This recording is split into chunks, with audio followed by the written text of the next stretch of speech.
11:30 बज चुके हैं और दो तस्वीरें आपके सामने रखती हूं। जयललिता जिन्हें प्यार खूब मिला, बचपन की ये जयललिता 68 साल में उसी प्यार और मोहब्बत के साथ अलविदा कर दी गई। जया और अम्मा कहा जाता था इन्हें। एक उनके बचपन की तस्वीर है और दूसरी आज की। जयललिता जिन्हें बचपन में अम्मो भी कहते थे, अब राजनीति में आई तो अम्मा कही जाने लगी। आज देश उन्हें श्रद्धांजलि दे रहा है।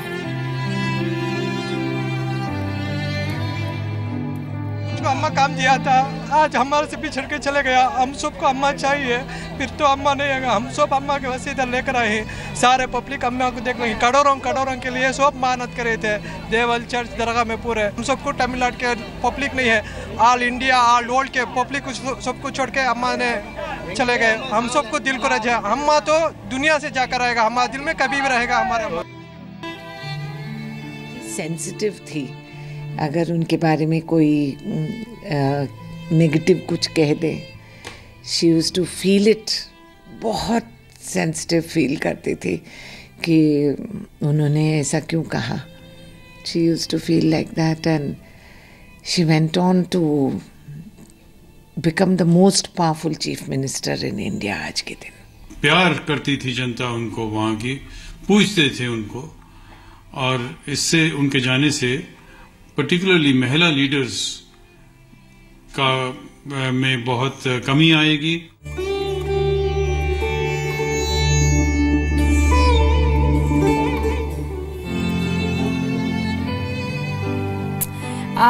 हम कुछ ही देर में आपको वो फोन पर जो हमारी बातचीत हुई थी एक्टर धर्मेंद्र के साथ बताने वाले हैं। अभी आप पॉलिटिकल रिएक्शंस देख रहे थे। जयललिता तमिलनाडु के लोगों के दिलों पर राज करती हैं, तभी तो लोगों को इतनी लंबी लंबी कतारों में आप देख रहे हैं। आखिरी दर्शन के लिए तादाद में लोग आ रहे हैं। जयललिता ने लोगों के लिए कई ऐसी योजनाएं शुरू की जिनके लिए उन्हें काफी लंबे समय तक याद किया भी जाएगा। उसी में से एक है अम्मा कैंटीन। अम्मा कैंटीन गरीबों के लिए एक योजना थी जिसमें बहुत कम, बहुत थोड़ी सी कीमत पर गरीबों को खाना दिया जाता था। वही याद करके आज लोग रो पड़ रहे हैं कि 5 रुपए में इडली भरपेट खाना मिल जाता था। उसकी तस्वीर भी देखिए, हम आपको दिखा रहे हैं। उनके ना रहने से तमिलनाडु की राजनीति में अजीब किस्म की शून्यता आ गई है। जयललिता तमिलनाडु की राजनीति में एक ऐसे व्यक्तित्व के तौर पर उनकी पहचान बन गई थी जिनकी अनुपस्थिति तमिलनाडु में बराबर खलेगी।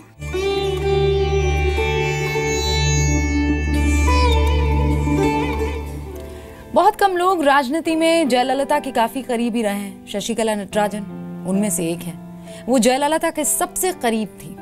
जब जयललिता अस्पताल में थी तो उनके पास शशिकला ही रहती थी। अपोलो अस्पताल के 2nd फ्लोर पर जयललिता का इलाज चल रहा था। जो उनसे मिलने जाता था वो 1st फ्लोर तक ही रहता था, लेकिन 2nd फ्लोर पर शशिकला हमेशा हमेशा उनके साथ रही आखिरी वक्त तक।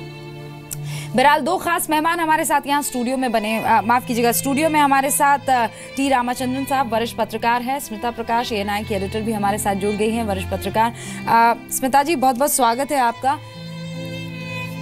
आज इस जन सैलाब को, उस महिला को जिसने जो कुछ भी किया अपने दम पर किया, उस महिला को जो जाते जाते भी वो इतना स्ट्रॉन्ग कनेक्शन लोगों के साथ जोड़कर चली गई कि आने वाली बहुत सी पीढ़ियां इस पर चर्चा करने वाली है, कैसे याद करेंगे आप? जयललिता अगर उन्हें एक पॉलिटिशियन कहे तो ये सही नहीं है। She was more then any definition. आप कोई भी डेफिनेशन उन्हें नहीं दे सकती कि क्या वो एक वुमन पॉलिटिशियन थी, क्या वो एक वुमन लीडर थी, या वो एक चीफ मिनिस्टर थी। She was more than anything that you can define her. आपने सही कहा कि वो सब कुछ she defied everything and came up on her own. एक पॉलिटिकल फैमिली की नहीं थी, इसलिए आप देखिए कि एक महिला नेता को ऊपर उभरने के लिए बहुत मुश्किलों का सामना करना पड़ता है। वो जो ग्लास सीलिंग है अमेरिका तक ने अभी तक तोड़ा नहीं है। आपने देखा जैसे हिलरी क्लिंटन इलेक्शन हार गई। आज तक जो भी विमेन पॉलिटिशियंस हैं चाहे कहीं भी हों, it's extremely difficult for them to rise. और जयललिता जो है, आपने देखा होगा जैसे मायावती, जैसे ममता, इनके पर्सनल लाइफ में देयर इज़ नो स्टेबिलिटी। कोई एक फैक्टर नहीं है जो इन्हें सहारा दे सके। वो खुद अपने आप पे ही निर्भर होती हैं। तो Sasikala was a friend, yes, लेकिन उन पर भी उनका पूरा ट्रस्ट नहीं रहा। बीच में that trust was broken and in spite of that Jayalalithaa brought her back into the fold और वो वापस आ गई। she was handling her situation, handling her daily affairs, लेकिन इसके बावजूद वो एक लोनर थी। जयललिता जो है, उन्होंने जो भी डिसीजन लिया वो अकेले, सिर्फ it was because of herself and not because of any support that she had। Smita जी, ये जो बात आपने कही है, रामचंद्रन जी यहाँ पर बिल्कुल इससे अग्री कर रहे हैं, क्योंकि सुबह से साथ में बैठे और ये पहली दफ़ा ये बात उभर कर आई है कि दोस्त उनकी थी, लोग उन्हें अम्मा कहते थे, लेकिन वो एक लोनर थी, वो अकेली थी। इस पर मैं आगे बात करूँगी, लेकिन जयाप्रदा जी हमारे साथ फोन लाइन पर जुड़ गए, उनका रुख करते हैं।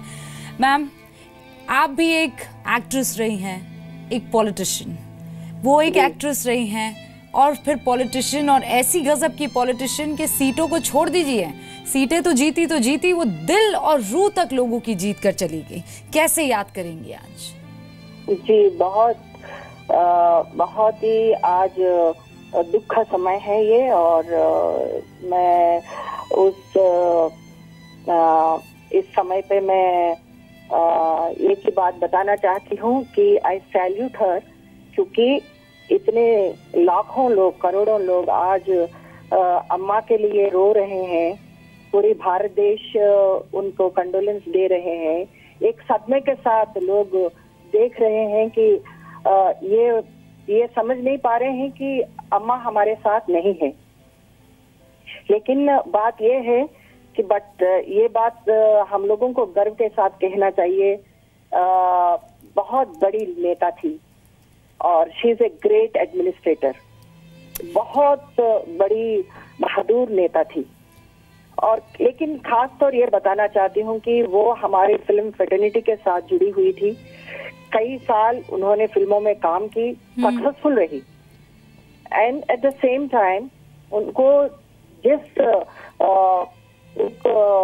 एमजीआर जी के साथ महान नेता, वो भी उनके जो व्यूज है वो लेकर इस पार्टी को कई साल चलाई, लगभग 30 साल इस राजनीति में रही है। लोगों के दिलों में भगवान के बाद अगर कोई रहा तो अम्मा है। जय जी, आपकी कभी उनसे मुलाकात हुई? कभी? जी, कई बार, क्योंकि पॉलिटिकल सिस्टम में रहने के वजह से मुझे कई बार पॉलिटिकल मीटिंग्स में मिलने का मुझे मौका मिला। और जो 100 इयर्स फिल्म सेलिब्रेशन का जो फंक्शन किया था चेन्नई में, उस वक्त मुझे उनके हाथों से अवार्ड लेने का जो है मुझे मौका दिया गया। जय जी, एक कैंडिडेट सवाल पूछ रही हूँ मैं आपसे।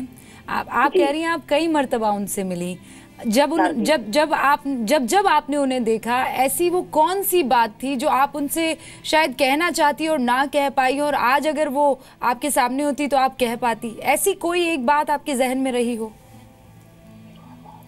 क्योंकि मैं जब उनको पॉलिटिकल मीटिंग्स में मिलने का मुझे चांस मिला, उस वक्त ऐसा लगता था कि एक बहुत बड़े नेता को मैं मिल रही हूँ, क्योंकि मेरे को कोई पॉलिटिकल बैकग्राउंड नहीं था, पर फिल्म्स में जुड़ी हुई थी और बचपन में उनके फिल्म्स देखती रहती थी। तो उस क्रेज में मैंने जयललिता जी को देख के मुझे बहुत ही अच्छा लगता था। और दूसरी बात यह है कि एक एडमिनिस्ट्रेटर जो होता है ना, एक डिसिप्लिन वाली बात, वो उनके अंदर है। जब भी हम मिलते थे कि बहुत कम बोलती थी, लेकिन बहुत ही हंसमुख थी और बहुत प्यार से मिलती थी। तो मुझे I don't know, may be एक लेडी को एक टॉल पर्सनालिटी है जयललिता जी, वाकई। और आज जब आप तस्वीरें देखती है, देखिए आप तो आंध्र प्रदेश से ताल्लुक़ रखती हैं, लेकिन जब आप ये तस्वीरें देखती है कि तमिलनाडु में एक एक शख्स आज की तारीख में आंसू बहा रहा है, और ये अतिशयोक्ति नहीं होगा जया जी, लोग माथा पीट रहे हैं, छाती पीट रहे हैं, रो रहे हैं, बिलख रहे हैं, और सिर्फ मुंह से अम्मा अम्मा निकल रहा है। जी जी, इसलिए कि वो गरीबों की मसीहा है। गरीबों के लिए बहुत कुछ उन्होंने पॉलिसीज निकाला है, गरीबों के लिए उन्होंने स्कीम्स निकाल के दिया है, और महिलाओं के, तमिलनाडु के लोगों के दिलों में एक ऐसे जगह बना दिया है वो कभी भूल नहीं पाएंगे। ये बात सही है कि उनको अम्मा बुलाते हैं, इसलिए बुलाते हैं कि गरीबों के लिए 1 रुपए के जो इडली और गरीबों के लिए उन्होंने 5 रुपए का जो भोजन दे रही है, ये कहीं पे भी नहीं है। और जो लड़कियां उनके सामने आती है, उनकी शादी में दिक्कत हो, तुरंत उनकी शादी कराने के लिए सारे प्रबंध कराती है। एक माँ ही कर सकती है, कोई नहीं कर सकते हैं। एक माँ ही गरीबों के लिए उन्होंने जो 20 साल, लगभग 20 साल, she is in the administration, she is as a leader. उन्होंने एमजीआर को सोचते थे कि बहुत महान लीडर है, लेकिन एमजीआर के उनके जो दिखा हुआ जो रास्ते को अपनाकर इतना सक्सेसफुल रहा है। I feel proud of this kind of leader who has done so much for the society, not for herself. She is a lonely person. आज जनता उनके साथ है, देश उनके साथ है, लेकिन खुद अपने परिवार, अपने बच्चे, ऐसा कोई उनके साथ खड़े रहने का मौका भगवान ने नहीं दिया है। जया जी, ये गजब का मैं कहूँगी कि कोइंसिडेंस है, क्योंकि आपके फ़ोन पर आने से पहले हम लोग यही चर्चा कर रहे थे कि वो लोनर है, और घूम फिर कर बात उसी पर आ गई। जया जी, बहुत बहुत शुक्रिया हमारे साथ जुड़ने के लिए। रामचंद्रन जी, स्मिता जी ने वो बात शुरू की, मैं आप तक आती उससे पहले जया जी आ गई, और उन्होंने भी बात इसी पर ख़त्म की कि वो सबकी अम्मा है लेकिन अकेली रही। वो भरोसा वो किसी और पर जता नहीं पाई, जिस पर जताया वहाँ से धोखा मिला, फिर करीब आई, फिर धोखा मिला। मतलब उनके जहन में और उनके दिल में ये बात तो थी कि मैं अकेली हूँ और कोई नहीं, इसीलिए तो सेकेंड लाइन ऑफ डिफेंस भी तैयार नहीं की। क्या ऐसा है? देखिए, मेरे ख्याल में कुछ डाउट्स उनके दिमाग में ज़रूर रही, और कि क्या मैं अगर किसी को ट्रस्ट करूं तो मुझे वो ट्रस्ट मिलेगा जो मैं उन पे कर रही हूं कि नहीं।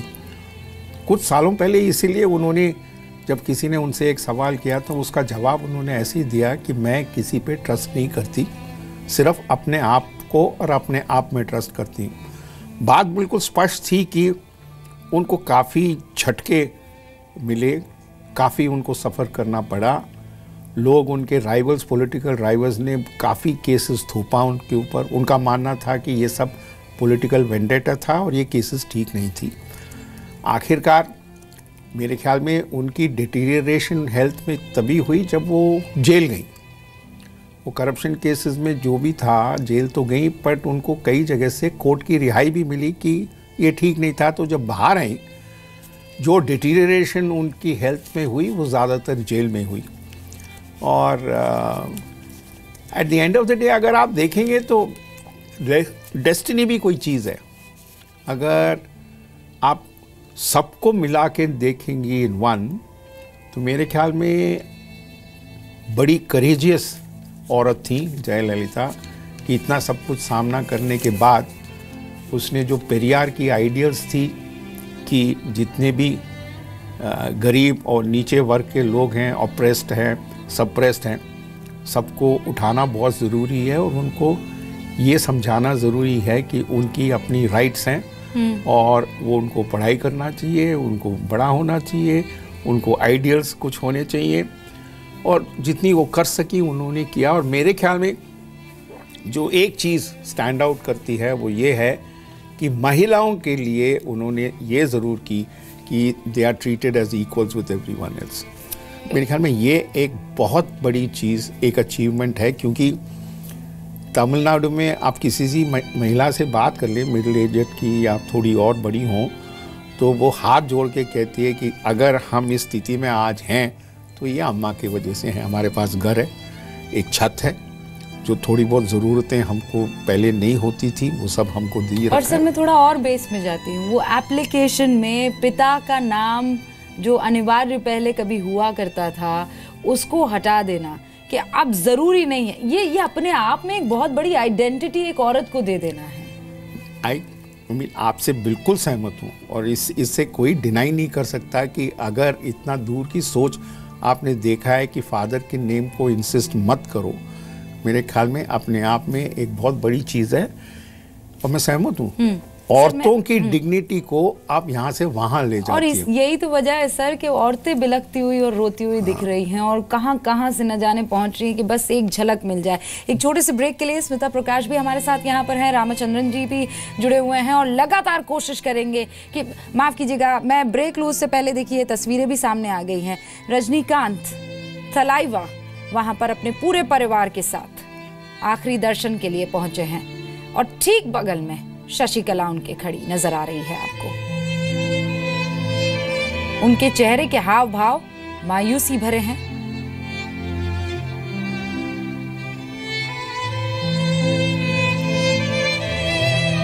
इन्हीं तस्वीरों के साथ छोड़े जा रहे हैं।